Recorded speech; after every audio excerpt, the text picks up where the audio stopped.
நான் வந்து 6th வரைக்கும் ரொம்ப ஆர்டினரி, ஈவன் 7th இனிஷியல் ஸ்டேஜஸில் கூட எனக்கு படிப்பே பிடிக்கலக்கண்ணா. உண்மையாக எனக்கு படிப்பு பிடிக்கல. எனக்கு அப்போல்லாம் விளையாட்டு தான் பிடிக்கும். எனக்கு விளையாட சொன்னால் விளையாடிட்டே இருப்பேன். எனக்கு படிப்பு சுத்தமாக பிடிக்கல. நான் ஃபெயில் தான் ஆகிட்டு இருந்தேன்க்கண்ணா. 6th 7th ஸ்டாண்டர்ட் வரைக்கும் நான் ஃபெயில் தான் ஆயிருந்தேன். நான் ஒரு மெட்ரிகுலேஷன் ஸ்கூலில் படித்தேன். அவங்க ரேங்க் கார்டு கொடுப்பாங்க. அந்த ரேங்க் கார்டில் ரெட் அண்டர்லைன் போட்டு கொடுத்துருவாங்க. 1 or 2 சப்ஜெக்ட்ஸில் ரெட் அண்டர்லைன் போட்டு கொடுத்துருவாங்க. 3 சப்ஜெக்டில் பாஸ் பண்ணுவேன், 4 பாஸ் பண்ணுவேன், கட்டாயம் 1 ஃபெயில் ஆவேன். ஓகேவா?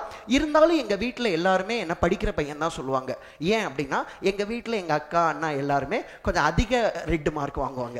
புரியுறதா இல்லையா? நான் இதை சொன்ன வேற எங்கள் வீட்டில் வேற கோச்சிக்கிறாங்க, நீங்கள் எப்படி எங்களை பப்ளிக்ல இன்சல்ட் பண்ணுற அப்படின்னு சொல்லி. இருந்தாலும் உண்மை அதுதான். ஆனால் என்னை வந்து கொஞ்சம் ஒரு மாதிரி படிக்கிற பையனாகவே பார்ப்பாங்க. ஏன்னா நான் ஒரு சப்ஜெக்டில் தான் ஃபெயில் ஆவேன். எங்கள் நாட்டில் எங்கள் வீடுன்னு இல்லை, எங்கள் சித்தப்பா பசங்க அத்தை பசங்க எல்லாருமே ஃபெயில் ஆகும். நாங்களாம் கிரிக்கெட் விளையாடும் போது நாங்கள் பேசும்போது எத்தனை சப்ஜெக்டில் நீ ஃபெயில் அப்படிதான் நாங்கள் கேட்டுப்போம். நீ ஒன்றுத்துல மட்டுமா ஃபெயிலுன்னு என்கிட்ட சொல்லுவோம். படிக்க ஆரம்பிச்சிட்டடா நீ அப்படிலாம் என்கிட்ட பேசுவாங்க. என்னை வந்து அவங்க ஒரு மாதிரி டிஸ்டன்ஸை மெயின்டைன் பண்ணுவாங்க. நான் படிக்கிறேன்னு, ஆனால் நான் ஃபெயில் தான் ஆவேன்.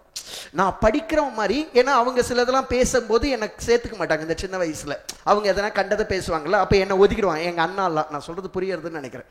ஸோ அவன்லாம் போய் பேசும்போது என்னை ஒதுக்கிடுவான். ஏன்னா நான் கொஞ்சம் படிக்கிறேன் அப்படின்னு. ஆனால் நான் ஃபெயில் தான் ஆவேன். 7th ஸ்டாண்டர்டில் ஒரு எஸ்பி விஜயலட்சுமி மேம்னு எனக்கு ஒரு டீச்சர் வந்தாங்க. அவங்க வந்து ஒரு தடவை ஒரு சின்ன டெஸ்ட் வச்சாங்க. அதில் நான் வந்து நல்லா எழுதினேன். ஏன்னா அவங்க ரொம்ப நல்லா எடுப்பாங்க. அவங்க எடுத்ததை கவனிச்சிட்டேன் நான். அதனால் அன்றைக்கி டெஸ்ட்டை நான் தட் இஸ் முன்னாடி நாள் எடுத்தது. அடுத்த நாள் சர்ப்ரைஸாக டெஸ்ட் வச்சாங்க. நான் அதை வந்து எழுதி கொடுத்தேன். அவங்க ஃபஸ்ட்டு யார் கொடுக்குறாங்களோ அவங்கள திருத்திட்டு அது கரெக்டாக இருந்ததுன்னா ஸ்டேஜில் ஏற்றி என்னை வந்து today's hero of the day is Saravanan அப்படின்னு சொன்னாங்க. அது வரைக்கும் என்னை எந்த டீச்சரும் மதிச்சதே இல்லை. நான் இருக்கேன்னு கூட அந்த டீச்சருக்கு தெரியாது. அந்த மாதிரி ஒரு ஸ்கூல், அது ஒரு மெட்ரிகுலேஷன் ஸ்கூல், பெரிய ஸ்கூலு.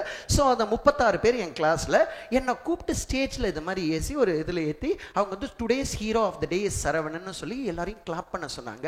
அன்னைக்கு தான் அந்த 7th ஸ்டாண்டர்டில் இந்த ஃப்ரண்ட்ல எப்பயுமே நான் என்ன பண்ணுவேன்னா, நான் தான் கை தட்டுவேன். அகிலா, ஸ்ரீராம், முராரி, என் வேலை கை தட்டுறது.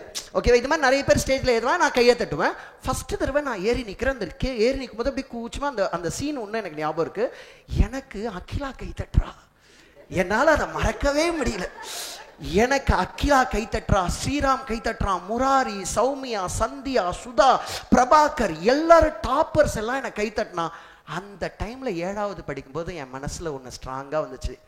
படிச்சா உலகம் மதிக்கிறது, படிப்புக்கு உலகம் மதிப்பு கொடுக்கறது அப்படின்றத எங்க அப்பா சொல்லும் போதோ அம்மா சொல்லும் போதோ இவங்க சொல்லும் போதெல்லாம் எனக்கு வரல.